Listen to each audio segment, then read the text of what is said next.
Magneto e o Gambit realmente morreram? E a Tempestade? Será que vai receber os poderes de volta ou não? O Professor Xavier tá voltando? Como assim? Galera, acabou de sair o episódio 6 de X-Men 97 lá no Disney Plus. E tudo isso e muito mais você vai ver com a gente aqui no vídeo de hoje. Então, bora de vídeo! Fala galera, beleza? Divo na área mais uma vez. Galera, acabei de assistir o episódio 6 de X-Men 97 lá no Disney Plus, que é um episódio que tá muito bom, tão bom quanto os anteriores, porém ele é um pouco mais lento, assim.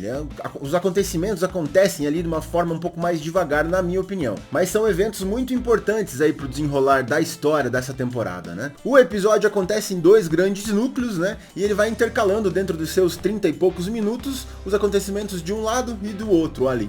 Mas antes de falar sobre esses dois núcleos aqui, eu quero comentar sobre a abertura, galera. Então, nem o Gambit e nem o Magneto aparecem nessa abertura, dando a entender que os acontecimentos lá do episódio anterior, né, que foi aquele ataque em Genosha, efetivamente foram definitivos, vamos pensar assim, né? Lembrando que o Gambit a gente viu ali no final do episódio o corpo dele, né, com a vampira abraçada nele, não sentindo ele, então dando a entender que ele morreu. Mas o Magneto não apareceu mais, né? Então vai que aquela explosão gigantesca lá ele conseguiu se proteger de alguma forma, né? Mas da abertura ele não aparece mais. E sobre os dois núcleos de acontecimentos desse episódio, eu vou falar primeiro de um, que foi o da Tempestade e o Ford. Como o nome do episódio dava a entender, Life and Death Part 2, né? Eles seriam a continuação direta dos acontecimentos do episódio 4, né? Da segunda parte do episódio 4, que era quando a Tempestade se encontrou com o Ford lá na casa de campo dele, alguma coisa assim, né? E ele tentou devolver os poderes pra ela, mas não tinha funcionado. E no finalzinho ela foi atacada por um monstro coruja gigante lá, né? Então boa parte desse episódio 6, galera, se passou ali, né, com o Ford e a Tempestade nessa saga deles ali contra aquela aberração, aquele demônio em forma de coruja, né? E aqui é bem legal, galera. Então a gente lembra que no ataque anterior lá, o Ford tinha sido mordido no ombro, né, e a mordida tava se espalhando como se fosse um veneno, né? E a Tempestade tava presa pelo monstro. Só que esse episódio já começa com a Tempestade tentando curar ali o Ford, né?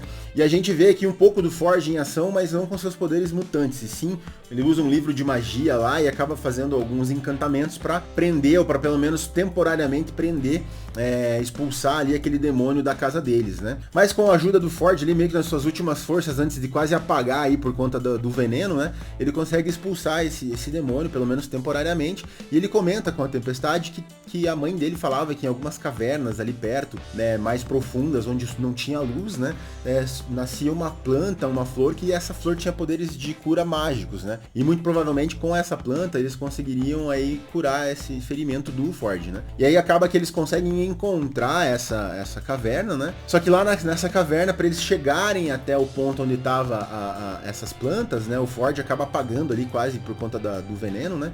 Mas pra Ororo conseguir chegar lá, era um lugar muito apertado e muito escuro, né? E aqui ele faz uma menção à claustrofobia que a Tempestade tem, né? Na série clássica ela já tinha, né? E assim, galera, não me entenda mal, ficou legal essa cena, eu curti a forma que foi construída, mas é bem clichê, né? O personagem tem uma deficiência, um medo específico de alguma coisa, ele inevitavelmente vai ter que enfrentar aquela coisa naquele episódio, enfim, para conseguir chegar no objetivo, né? Então aqui foi a Tempestade para conseguir o objetivo da planta para curar o Ford, ela teve que enfrentar um túnel ali, uma caverna muito escura e muito apertada, né? O que é muito interessante nessa construção aqui é que a Tempestade até então tá sem poder nenhum, né? Lembrando que o Ford colocou ela naquela máquina lá no episódio 4 para voltar os poderes, mas não funcionou. Mas isso acontece nos quadrinhos também, quando o Ford tenta devolver os poderes lá pra Tempestade, né? Não funciona na hora. Demora um bom tempo para voltar, para os poderes dela voltarem efetivamente. E aqui, quando ela tá quase alcançando lá as plantas, bem no escuro, bem apertado mesmo, ela derruba uma lanterna que ela tava segurando, bem para ficar na sensação de perigo para ela, né?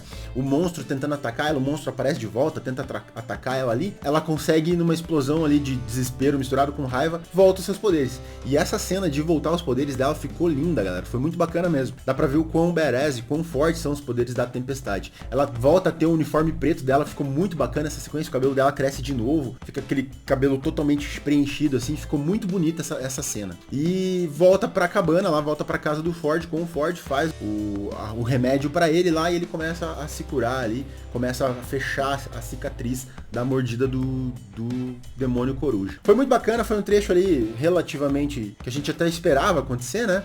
mas foi bem construído, eu gostei da forma que foi construído, ficou bonito, enfim. Mas agora temos a Tempestade com cabelão de novo, com uniforme preto, bacana pra caramba, e provavelmente voltando aí pra mansão e pros X-Men nos próximos episódios, porque ao final deste episódio, o Ford liga a TV e tá passando na TV um noticiário sobre o atentado lá de Genosha, né?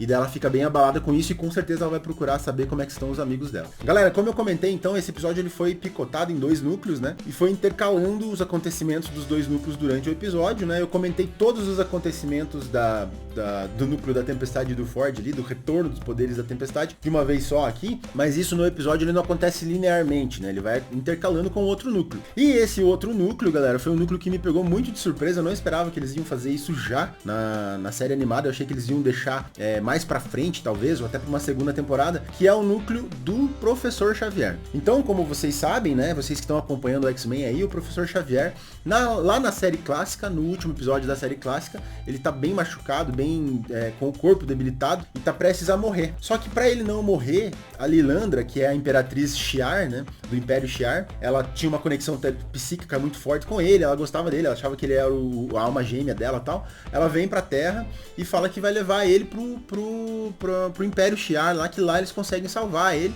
vão conseguir que ele sobreviva, né? Então, efetivamente, o Professor Xavier não morreu, mas ele é dado como morto, né? E os X-Men entendem que ele como morto, porque teoricamente ele não poderia voltar pra Terra. Porém, aqui nesse episódio, eles já trazem os acontecimentos do Império Shi'ar. Mas antes de continuar, galera, um recadinho mega rápido da nossa loja de camisetas, galera, universomock.com.br. Dá uma olhadinha lá depois, tem muitas camisetas legais, todo dia tá entrando coisa nova. E se não tiver a camiseta que você quer, tem um campinho para você personalizar o seu modelo, beleza? Você vai receber um produto de qualidade e ainda de quebra vai ajudar o crescimento aqui do canal. Conto com vocês. Então tem todo um arco ali que mostra a batalha dos Shi'ar com os Krees, até aparece o Ronan, o Conquistador ali, achei muito bacana o jeito que eles fizeram isso, né, entre o Império Shi'ar e os Krees. E aqui quem tá liderando esse ataque é o Gladiador, que é o Superman aí da Marvel, né, porque ele é claramente inspirado no Superman, é muito bacana, junto com a Rapina, que é a irmã da Lilandra, que é a Imperatriz, né, e no meio da batalha, no final da batalha ali, já quando eles estão vencendo, com o Ronan já subjugado ali, né, a Lilandra manda uma mensagem falando que ela quer casar, e o casamento dela é com o Xavier, e aí corta pro Império lá, né, corta pro palácio, vamos pensar assim, e a gente vê o Xavier em pé, com uma armadura amarela, bem estilizada e tal, e aqui tem todo um arco dessa aceitação dele para se casar com a Imperatriz, porque eles são de raças diferentes, não queriam aceitar, e uma das condições que eles falam para que isso aconteça, é que o Xavier, ele tem a sua memória terráquea, as suas lembranças terráqueas apagadas. E isso aqui é bem impactante, porque eles estavam conversando ali, o Xavier e a Lilandra, de eventualmente eles passarem férias na Terra para rever os alunos, porque ele tava com saudade. Então ele vai falando esse tipo de... deixando a entender que ele tá sentindo muita falta dos X-Men. Mas acaba que ele aceita fazer esse sacrifício ali pela sua amada, né? Pra perder a sua memória, pra se doar pra ela, né? Tendo em vista que ela salvou a vida dele, né? Senão ele teria morrido efetivamente na Terra. E nesse momento eles vão como se fosse pra um tribunal ali pra aceitação disso, pra acontecer esse rito, né? Ele dá uma hesitada e a Rapina usa esse momento ali pra enfraquecer a Lilandra perante o Império, né? Porque ela queria tomar o trono dela, ela queria ser ela a Imperatriz, fica claro isso. Aí alguns soldados que são fiéis a Rapina vão ao ataque do Xavier ali, a Lilandra pede pro Gladiador ali protegê-lo, e aqui temos uma cena de poderes de Superman sendo utilizados muito interessante, super sopro, super velocidade, foi muito bacana. O Xavier é atingido nas pernas desse exoesqueleto e cai no chão, e quando ele tá vendo que o bicho tá pegando ali, que ele não tem muito o que fazer, ele acaba travando todo mundo no seu plano astral, puxando todo mundo pro seu plano astral, e monta uma sala de aula mesmo, com carteira, quadro e tal, e ele com o terno verde dele clássico, né, dando uma aula pros Shi'ar. E aqui tem um discurso bem bacana que ele faz sobre a aceitação, sobre a questão de igualdade entre os povos, foi bem interessante. No contexto da série, no contexto de X-Men, isso é muito pesado, né? Então é bem interessante ele ter comentado isso. E aí, nessa projeção, aparece um Gambit no meio da sala de aula que vai crescendo e se transformando num esqueleto. E desse esqueleto sai um jato de energia muito parecido com o jato do Sentinela Godzilla do episódio anterior, né? E isso derruba, isso quebra com a projeção psíquica ali do Xavier. E ele cai no chão ali já no palácio lá dos Shi'ar, né? Falando que precisa voltar pra Terra. Ele tem um diálogo com a Lilandra ali, bem emblemático, né? Que ela fala que se ele voltar pra Terra agora, ia iria dar razão aos argumentos da rapina e afins. E ele fala, e é bem categórico aqui, ele fala que se isso vai encerrar o relacionamento dos dois aí, que seja porque ele precisa voltar pra Terra, ele precisa estar na hora dele voltar pros X-Men dele. Então fica claro aqui, galera, que nos próximos episódios a gente vai ter esse retorno aí do Professor Xavier, do Professor X, né, para os seus X-Men. Vamos ver como é que vai ser essa reação e como que vai ser o desenrolar dos acontecimentos após isso. Porém, no finalzinho do episódio, a última cena ali, o último trecho, a gente tem uma revelação bombástica mesmo, e que eu também não esperava, assim, né? A gente vê o Bolivar Trask correndo e ele é atingido por um raio ali e ele fala que, eu fiz o que você me pediu e você conseguiu fazer o ataque de Genosha por causa disso e tal, me deixe livre. E aí sai das sombras o Senhor Sinistro. Então a gente percebe que o grande vilão, e tá se mostrando aí ser cada vez mais o grande vilão dessa temporada, ser o Senhor Sinistro, né? A gente já teve os acontecimentos dele, que lá no episódio 3, né, com a Madeleine Pryor, que era a clone da Jean, o Nathan Summers, que ele colocou o tecnovírus orgânico e por aí vai. Mas naquele episódio ele acabou fugindo da batalha, né?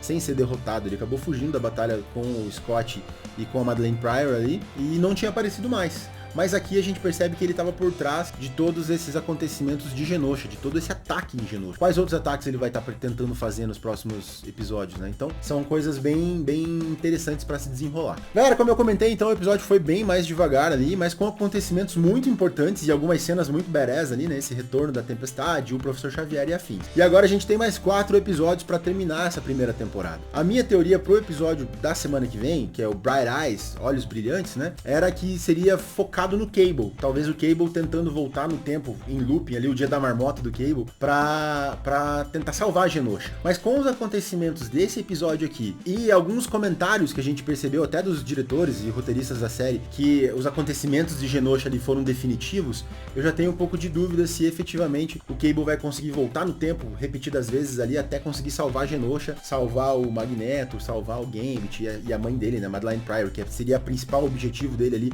em salvar aquele acontecimento, seria salvar a mãe dele, né? Então isso ainda não ficou tão claro pra mim. Vamos aguardar o próximo episódio aí pra ver o que vai acontecer. Mas, como de costume, essa foi só a minha opinião e eu queria muito saber a de vocês. E aí, vocês acham que o Magneto realmente morreu? E esse retorno súbito aí do Professor Xavier vai ficar bacana? Quais são as suas expectativas para os próximos episódios de X-Men 97? Comenta aqui e não se esquece de dar o like no vídeo e se inscrever no canal para novos vídeos que estão saindo todo dia, firmeza? Muito obrigado quem assistiu até aqui, vocês são fera demais, galera. Até um próximo vídeo, um abraço e fui!